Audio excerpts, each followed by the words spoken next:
আমি যখন কলকাতা পুলিশের কমিশনার তখন সানন্দায় একটি ইন্টারভিউতে বলেছিলাম ঘটনাটা। এর কয়েক মাস পরে লালবাজারে তখনকার ডেপুটি মেয়র মণি সান্যালের সঙ্গে একটা মিটিং করছি।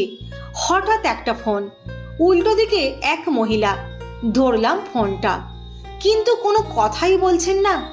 সামান্য কড়াভাবে বললাম, আপনার কি কিছু বলার নেই? তাহলে ফোনটা ছেড়ে দিচ্ছি।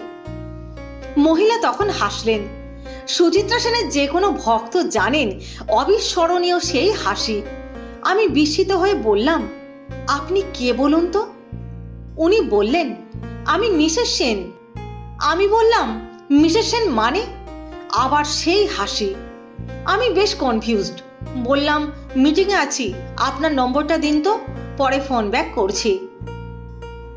ভাবলাম, সত্যি ইনি সুচিত্রা সেন নাকি হেঁয়ালি।